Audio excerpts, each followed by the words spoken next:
they make you think that a Zimbabwean is the one that makes you not to work. Then they put Zimbabweans inside the buses back to Zimbabwe. What happened? They announced yesterday the unemployment has increased. Yet Zimbabweans are gone. Guys, we are here again with another banger. And you guys need to watch this video from the beginning to the end to understand where I am heading. Guys, you see this man Julius Malema is always saying the truth to South Africans, and that is the reason why South Africans do not like him. We all know that initially when they started this match thing in South Africa, South Africans said it is because foreigners are in their country. That is the reason why they are not getting employed. Now that foreigners have left their country, they are still not employed. In fact, the unemployment rate has increased. I think they said to 66 point something%. I cannot stop laughing. Now let's listen to Julius Malema blasting the March on March protesters and the government of South Africa for causing more damage. God, I beg you, for causing more damage to South Africa.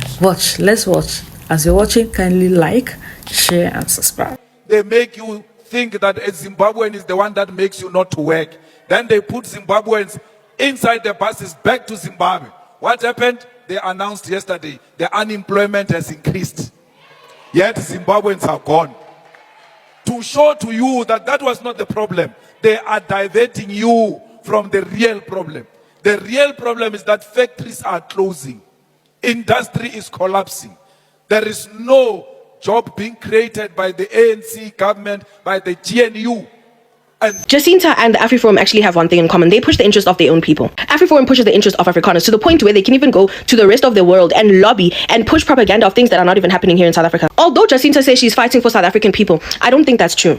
I think Jacinta is fighting for her people, her Zulu people. And it's clear because you will see Zulus in certain comment sections saying, no, Tina, we support Jacinta. You guys go and do your own march. We are fixing problems in KZN. We are fixing the issues here in our province. You guys figure yourselves out. Now, Jacinta is openly saying that she doesn't see anything wrong with having a Zulu university for Zulu people. The Tswanas must have their university. The babies must have their university. Now, the issue of March and March has now...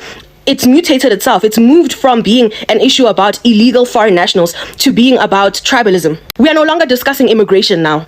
I have never had a problem with the foundation of the March and March movement. On the 1st of June, I made a video, and we have a problem here in this country in regards to immigration. We have a lot of illegal foreign nationals, but they are not black only. We have issues with Middle Easterns, Caucasians, Indians, as well as the Chinese. So when I saw that the movement is targeting itself to only the black foreign nationals, that's when I had to relook this whole March and March thing. Jacinta is an extremely intelligent woman, and she knows how to mobilize people, and I give her credit for that. But Jacinta is also gaslighting us. Let's be quite frank, let's be quite Lambard.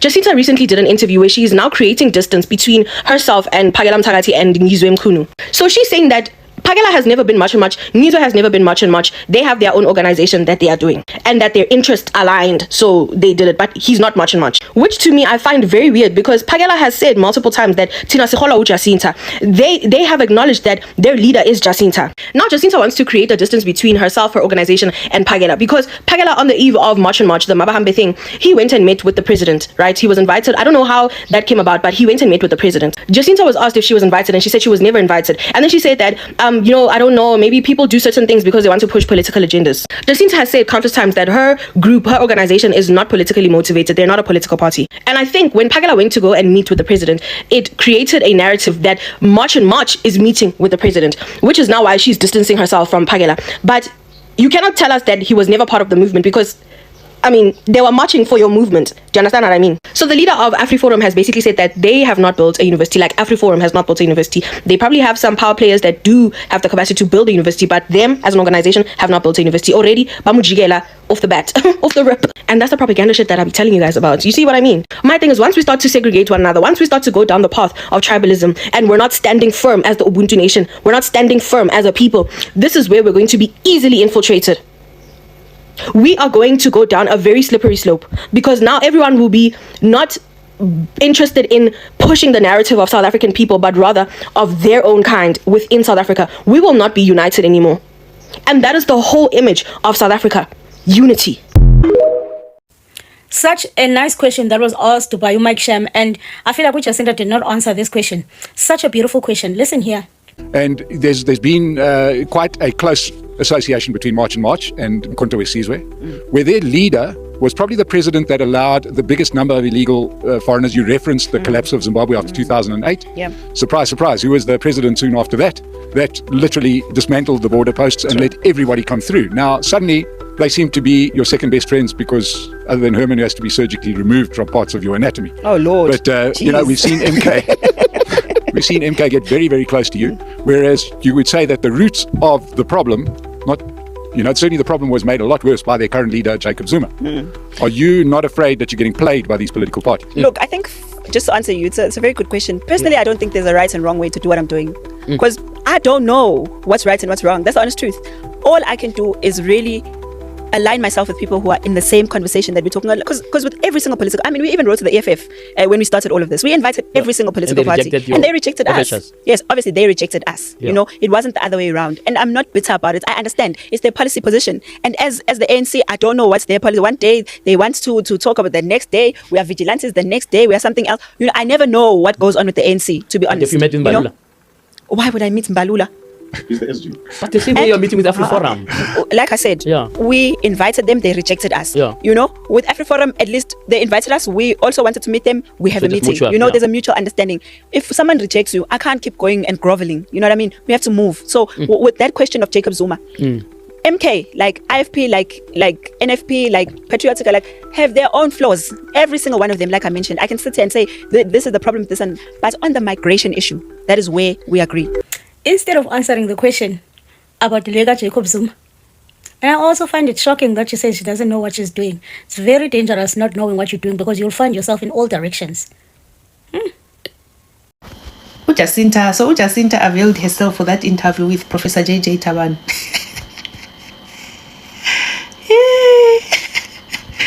Yeah. Hey, yeah, what a interview it was. At some point it felt like some type of rant or a monologue of a mad person. But anyway, Professor JJ Taban showed so much restraint he was treating her with kid gloves, because the Professor JJ Taban that I know wipes the floor with people like this. The man is an intellectual. The man he's got a PhD from University of Leeds in media studies, and he's an academic, he's an author. The man knows politics. He was there at the inception of COPE.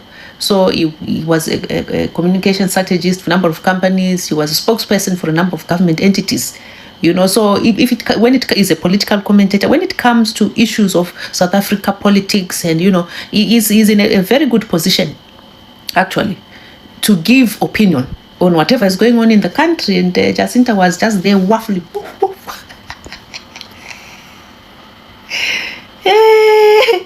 Every example that she gave had something to do with Zimbabwe. Abasam Zimbabwe, Jacinta, and then she went on to say, I'm not against it. It's my fight is against illegal immigrants. Jacinta.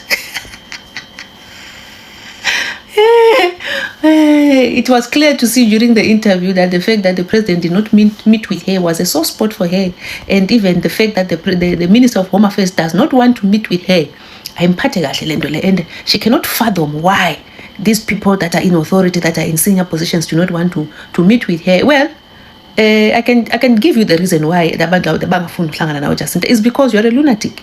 Nobody wants to meet with a lunatic. Only organizations like AfriForum and XNSA can meet with you.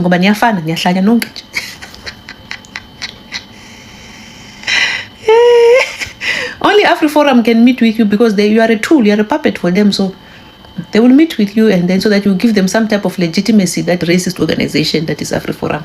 About action essay, sleepwalking. So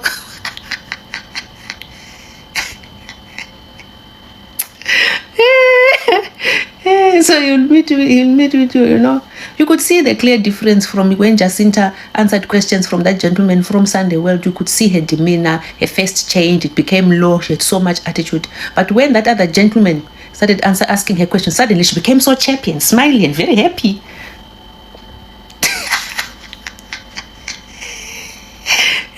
Hey, man, Peter Belum, yes. and maniphethe all over.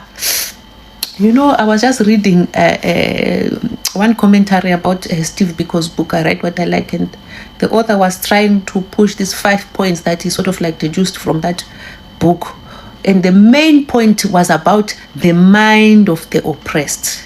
That book said the greatest weapon in the hands of the oppressor is the mind.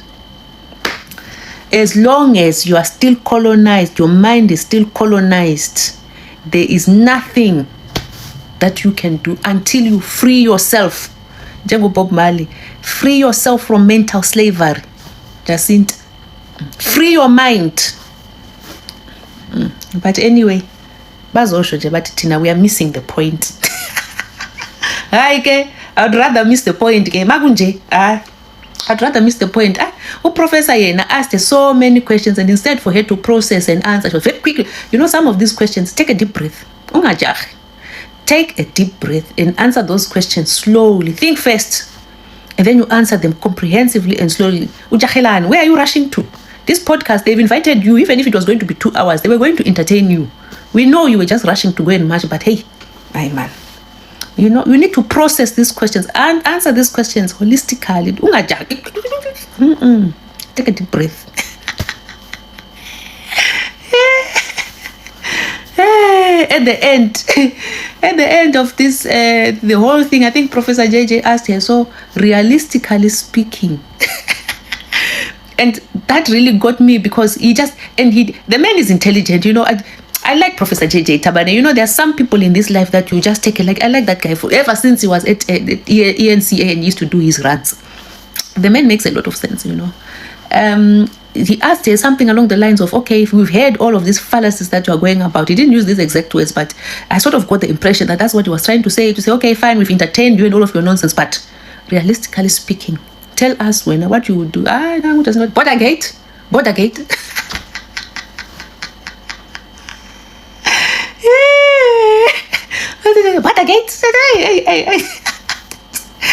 Stop an interview. I stopped in Gatila. We are not going anywhere, Magunji. But anyway, that was the interview, that was the interview. What did you make of this interview? What did you get from the interview? I know that you are going to write, Mama, we know, which is frankly an insult to the formidable legacy of Winnie Madikizela Mandela. It's just, you know. But anyway, what did you understand from this interview, Jacinta? When Macha, what did you get from it? Write in the comment section. I keep saying it here that most times Jacinta thinks she's smart, she acts smart, she can do whatever thing she want to do. But in the right sense, she is actually not so smart. She's actually not so intelligent.